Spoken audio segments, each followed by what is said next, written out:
नमस्कार, मैं रचना शर्मा चढ़ती कला टाइम टीवी देख रहे हैं सभी दर्शकों का स्वागत करती हूं। आप देख रहे हैं हरियाणा के समाचार। समाचारों की शुरुआत से पहले एक नजर आज की मुख्य सुर्खियों पर।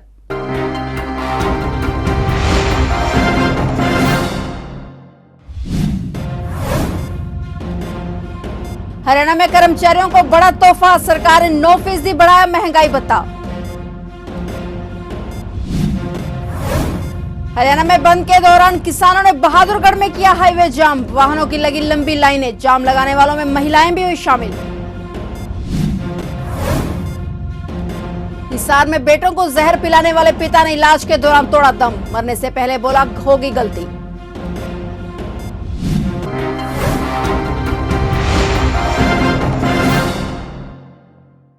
और अब समाचार विस्तार से।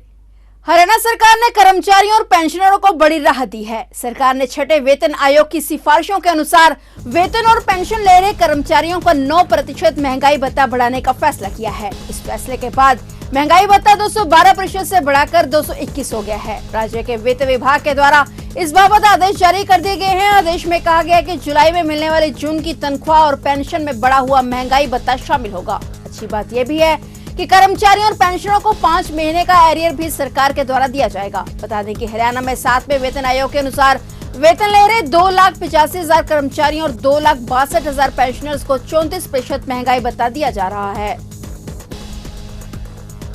हरियाणा में खरीद एजेंसियों और आड़तियों को अब मार्केट फीस और HRDF दर एक मुश्त में देनी होगी और पहले इसकी किश्तें बंधी हुई थी। आड़तियों को हर महीने उनका भुगतान करना होता था। हरियाणा के मुख्यमंत्री मनोहर लाल ने यह फैसला लेते हुए कहा कि प्रदेश भर में सब्जी मंडियों में 4 दीवारी शेड के निर्माण और मुरम्मत, गेट और सफाई व्यवस्था के कार्यों के लिए नई पॉलिसी बनाई जाएगी। इसके तहत समिति का गठन किया जाएगा जिसमें आड़तियों को भी भागीदार बनाया जाएगा। इस समिति को मार्केट फीस में से कुछ राशि उपलब्ध करवाई जाएगी जिससे समिति मंडी के कार्य अपने स्तर पर करवा सकेगी।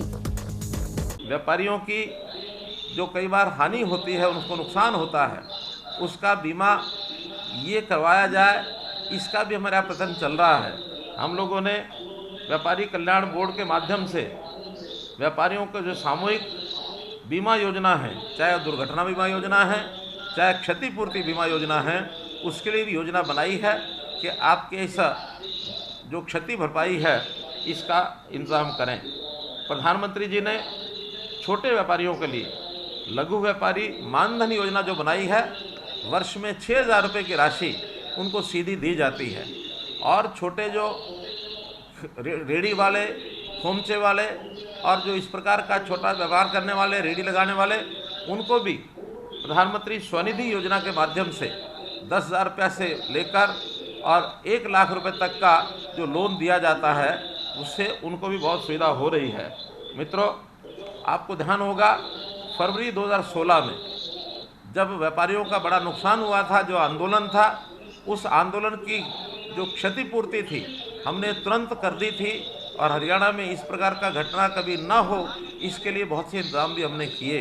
क्षतिपूर्ति कभी किसी व्यक्ति की होती है तो हम हमेशा आगे रहते हैं, चाहे वो व्यापारी है, चाहे किसान है, चाहे अन्य कोई व्यक्ति है, हम हर किसी की क्षतिपूर्ति का जो है इंतज़ाम करने के लिए हमेशा आगे रहते हैं, किसी को तकलीफ ना हो, दुख ना हो। जैसा एक विषय सब्जी मंडी जितनी हरियाणा में है उनका ये चल रहा था कि उनका जो रेट दर हमने तय की हुई है मार्केट फीस की या HRDF की, उसको फिक्स किया जाए, तो उसको एकमुश्त मार्केट फीस के नाते से विधानसभा में ये हमारा प्रावधान हमने पास करा लिया है और अगले 1 महीने में इसके ऊपर निर्णय करके और ये आपको बता दिया जाएगा। इसी प्रकार यहाँ जो मंडी कैथल अनाज मंडी पुरानी 133 साल पुरानी है, उसका NDC का पोर्टल ये भी हम अप्रूव कर देंगे, इस डिमांड को भी मान लिया गया है। ट्रांसपोर्ट नगर कैथल में जो ज़मीनें जो HSVP ने दुकानों की बेचने के बाद शर्त लगाई थी, उसमें भी कुछ ढील देते हुए एक नई पॉलिसी बना करके आपको छूट दी जाएगी कि आप आगे दुकानें अपनी बेच सकेंगे। इसकी पॉलिसी भी हम बना देंगे। कैथल के अमृत पैलेस में व्यापारी सम्मेलन का आयोजन किया गया जिसमें कैथल और इसके आसपास के इलाकों से बड़ी संख्या में व्यापारी पहुंचे और कार्यक्रम की अध्यक्षता राज्यसभा के सदस्य डॉक्टर अनिल अग्रवाल ने की। इसी के तहत मुख्यमंत्री मनोहर लाल ने वीडियो कॉन्फ्रेंसिंग के माध्यम से व्यापारियों को संबोधित किया। इस दौरान हैफेड के चेयरमैन कैलाश भगत ने भी अपने संबोधन में कहा कि प्रदेश सरकार व्यापारियों के हित में कार्य कर रही है और जो भी व्यापारियों की मांगे थी उनको पूरा करने का प्रयास किया जा रहा है। प्रदेश सरकार हर वर्ग के हित के लिए काम कर रही है। पूरे हरियाणा प्रदेश के अंदर हर कंस्टिट्यूएंसी में, एमपी कंस्टिट्यूएंसीज के अंदर एक एक व्यापार सम्मेलन नहीं, बाकी भी सम्मेलन रखे जा रहे हैं, पर कुरुक्षेत्र लोकसभा की व्यापार सम्मेलन की जिम्मेवारी मेरे को सौंपी गई थी। और आज आपने एक बात को यहाँ देखा है कि मेरी टोटल मंडियाँ जो कुरुक्षेत्र लोकसभा की थी, सारी मंडियों में से सभी साथी पहुंचे हैं। और बाद में मैंने अपने साथियों को भी एक बात कही है, जिस विश्वास से तुम यहाँ पहुंचे हो, मैं अपने साथियों के साथ, अपनी आड़तियों के साथ 24 घंटे के लिए खड़ा हूँ। जो भी उनकी जायज़ डिमांड होगी उसको 100% पूरा करेंगे, कहीं कमी नहीं आने देंगे। क्या मुख्यमंत्री जी ने आश्वासन दिया व्यापारियों को? आज माननीय मुख्यमंत्री जी ने हमने जो कहा था, सब्जी मंडी के बारे में बात थी कि सब्जी मंडी जो है हमारी हरियाणा प्रदेश की सब्जी मंडी का 1% टैक्स हम मार्केट फीस थी, 1% का सेस था। ये सभी ये चाहते थे कि इसको ख़त्म करके एक मुश्त लिया जाए, यहाँ कोई अफसर ना आए। उस चीज़ को हमने पूरा किया। हमारी पुरानी अनाज मंडी 131 साल पुरानी थी, जिसके ऊपर हमारी मंडी वालों ने ये बात कही थी कि ना हमारी रजिस्ट्री हो रही है, म्यूनसिपल कमेटी की तरफ से रिस्ट्रिक्शन हो रही है, वो सारी रिस्ट्रिक्शन ख़त्म करा दी। जैसे पहले चलता था वैसे का वैसा चलेगा। और जो डिमांड हमारे आड़तियों ने रखी है उस डिमांड को बहुत जल्दी पूरा कराएंगे। और जो राइस मिलर ने रखी है उनका भी हम यही काम करेंगे कि जो जायज़ डिमांड होगी वो मुख्यमंत्री से बैठ के उसको जल्दी से जल्दी पूरा करेंगे। 25 सूत्रीय मांगों को लेकर भारत भूमि बचाओ संघर्ष समिति द्वारा बुधवार के लिए दी गई हरियाणा बंद की कॉल का असर बहादुरगढ़ में साफ तौर पर देखने को मिला। यहां किसानों ने बहादुरगढ़ में हाईवे जाम कर दिया। जाम के दौरान किसान सड़क के बीचों बीच बैठ गए और जमकर नारेबाजी की। इस दौरान कई किलोमीटर दूर तक वाहनों की लंबी लाइनें लग गई। वाहनों को पुलिस द्वारा अन्य रास्तों से डाइवर्ट किया गया। वहीं जाम लगाने वालों में महिलाएं भी काफी संख्या में शामिल रही। महिला किसानों ने भी सड़क के बीचों बीच बैठकर नारेबाजी की। हरियाणा बंद की कॉल के दौरान बहादुरगढ़ के बाजार तो रोजमर्रा की तरह खुले रहे, लेकिन किसानों ने हाईवे पर बैठकर जाम जरूर लगा दिया। आमजन की परेशानी को भांपकर किसानों को पुलिस अधिकारी समझाते हुए भी नजर आए, लेकिन किसान नेता कतई मानने को तैयार नहीं हुए। वहीं कानून व्यवस्था ना बिगड़े, इसके लिए झज्जर जिले में 5 कंपनियां पुलिस की तैनात की गई। केएमपी पर भी भारी पुलिस बल तैनात किया गया। वहीं किसान संगठनों और खाप पंचायतों ने रेल और सड़क बंद करने की भी चेतावनी दे रखी है।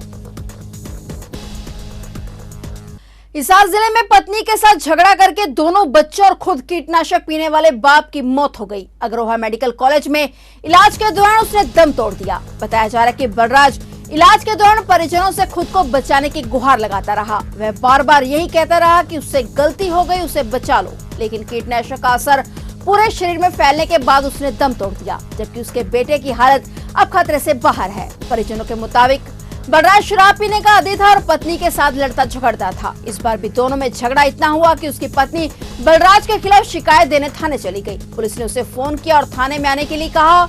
इस बीच में दुकान पर गया और कीटनाशक लेकर घर गया। उसने घर में जाकर बच्चों को स्प्रे पिलाकर खुद भी कीटनाशक पी ली। गरोंडा में सदरपुर के पास एक बड़ा हादसा हो गया, जहां यमुना में नहाने गए 4 युवक डूब गए। इसमें से 3 की मौत हो गई, जबकि एक सुरक्षित निकल आया। युवकों के डूबने की घटना ने आसपास के इलाके में सनसनी मचा दी। इसके बाद शासन और प्रशासन भी मौके पर पहुंच गया। विधायक हरविंदर कल्याण भी मौके पर पहुंचे और अधिकारियों को दिशा निर्देश जारी किए। विधायक हरविंदर कल्याण ने घटना पर दुख व्यक्त किया। फिलहाल डूबे युवकों को ढूंढने के लिए सर्च ऑपरेशन जारी है। वास्तव में एक बहुत ही दुखद हादसा है कि 4 बच्चे जो नौजवान 18-19 साल की उम्र के थे, जो यहाँ पर नहाने के लिए आए और वो यहाँ पे नहाते हुए डूब गए। उनमें से एक ही बच्चा जो है सकुशल निकल पाया है। एक की डेड बॉडी मिली है, 2 बच्चे अभी भी जो है वो अंदर हैं और तलाश जारी है। सभी उस प्रयास में हैं कि उनके बारे में जानकारी मिल जाए। और वास्तव में एक दुखद इस बात कारण से भी है क्योंकि हर वर्ष यहाँ पर जो हादसे होते हैं, हालांकि सबको जानकारी है इस बात की कि यमुना में इस तरह से आना जो है वो बहुत ही रिस्की होता है, मगर फिर भी कुछ अनजान जिनको नहीं पता होता, वो पानी की गहराई का जिनको अंदाज़ा नहीं होता या तैरना उनको नहीं आता, तो वो हर वर्ष कोई ना कोई हादसे यहाँ पे होते हैं। और मैं समझता हूँ कि ये एक बहुत ही आज की घटना बहुत ही दुखद है क्योंकि 4 परिवारों के जवान बच्चों का जाना ये सब के लिए एक बहुत ही बड़ा जो दुख का विषय है। यमुना छतरपुर गांव के आसपास यहाँ 12:30 बजे के आसपास 4 लड़के यहाँ नहाने के लिए आए हुए थे और चारों ही जब इन्होंने इसमें यमुना में स्नान शुरू किया तो उसके बाद उनके चारों ही डूबना शुरू हो गया। इसमें से एक बच्चा बच गया, दूसरे की डेड बॉडी 1 घंटे बाद मिली है जो एक्सपायर हो चुका है। 2 डेड बॉडी अब तक मिली नहीं। रेस्क्यू ऑपरेशन अभी जारी है। वो तक और सिविल जो लोकल पब्लिक के जो लोकल पब्लिक जो है वो भी लगी है ढूंढने में और एक अभी किश्ती और एक मोटर बोट मंगवाई गई है और जो सरकारी को तक हो रहे हैं वो भी आने वाले हैं और कोशिश हमारी है कि जल्दी से जल्दी डेड बॉडी ढूंढ के परिजनों के हवाले की जाएगी। एक बार फिर इंसानियत को शर्मसार कर देने वाली खबर पंचकुला से सामने आई है। जी हाँ, एक तरफ तो मां बच्चे को पाने के लिए दर दर की ठोकरें खाती है, वहीं दूसरी तरफ एक कलयुगी मां ने अपने ही बच्चे को गंदे नाले में फेंक दिया है। लगभग 7 महीने के नवजात शिशु का शव गंदे नाले में नग्न अवस्था में मिला है। वहां से गुजर एक राहगीर ने इसकी सूचना पुलिस को दी और फौरन पुलिस ने मौके पर पहुंचकर सूचना देने वाले चश्मदीद के बयानों पर मामला दर्ज कर अगली कार्रवाई शुरू कर दी है। आपको बता दें कि लगभग 1 हफ्ते के अंदर ये 2 घटनाएं हो चुकी हैं। हमारे को कुछ देर पहले सूचना मिली थी कि ये जो मौली जागरा और जो पंचकुला के बीच में से जाने वाला जो नाला है, इस नाले में एक 6 से 7 महीने जो बच्चे का भ्रूण मिला है। इस सूचना को पाकर हम मौके पे आए हैं। भ्रूण को हमने कब्जे में ले लिया है और पोस्टमार्टम के लिए अभी हॉस्पिटल में भेज रहे हैं तथा जो प्रत्यक्षदर्शी हैं उनके बयान पे हम इसके अंदर जो है मुकदमा दर्ज करके और आगे हम कार्रवाई अमल में ला रहे हैं। सर, बीते कुछ दिन पहले हादसा, इसके ऊपर आप क्या एक्शन लेंगे जी? देखिए, हम अपनी जो तरफ से है कोशिश कर रहे हैं और एक ही जगह पे 2 भ्रूण जो पाना है ये चिंता का विषय है। इनके ऐसा लगता है कि आसपास जो है अपनी पैदाइश को छिपाने के लिए जो है किसी ने ये जो है डाला है। हम अपनी तरफ से पूरी कोशिश कर रहे हैं और जल्दी हम इसमें इस गिरोह तक, अगर कोई गिरोह है या इस तरह का जो काम करने वाला अगर कोई व्यक्ति है तो उस तक हम पहुँच जाएंगे। अंबाला में सुबह सैर करने गया व्यक्ति अचानक निर्वाणा ब्रांच नहर में गिर गया। इस पर वहां से गुजर रही डायल 112 की टीम को लोगों ने सूचित किया। नहर में व्यक्ति को डूबता देख डायल 112 के इंचार्ज रोहताश ने छलांग लगाई और ड्राइवर और एसपीओ समेत अन्य लोगों की मदद से व्यक्ति को नहर से बाहर निकाला गया। वहीं व्यक्ति की जान अब खतरे से बाहर बताई गई है। पुलिस ने परिजनों को सूचित कर व्यक्ति को उनके घर वालों को सौंप दिया है। कालका एसएचओ हरिराम ने बताया कि उच्च अधिकारियों के आदेशानुसार थाना कालका के क्षेत्र में स्पेशल हरियाणा के कमांडो की टीम के साथ मिलकर एक स्पेशल सर्च ऑपरेशन चलाया गया है। उन्होंने बताया कि एरिया में जो अपराधी और शरारती तत्व हैं, उनमें खौफ पैदा करने के लिए और पब्लिक को सुरक्षित महसूस कराने के लिए यह अभियान चलाया गया है। इसी के तहत पूरे थाना कालका क्षेत्र में एसएचओ हरिराम की टीम ने मिलकर कालका बस स्टैंड, मेन बाजार से काली माता मंदिर तक सर्च अभियान चलाया। हमारे अफसरान बाला के आदेश अनुसार हमने आज अपना थाना कालका के क्षेत्र में एक स्पेशल हमारे हरियाणा की जो कमांडो है उसकी टीम के साथ अभियान चलाया है। इसके दौरान ये है कि हमारे एरिए में अगर कोई अपराधी शरारती तत्व हैं, एक तो उनमें खौफ जाएगा, दूसरा पब्लिक हमारी जो है वो अपने आप को सुरक्षित महसूस करेगी।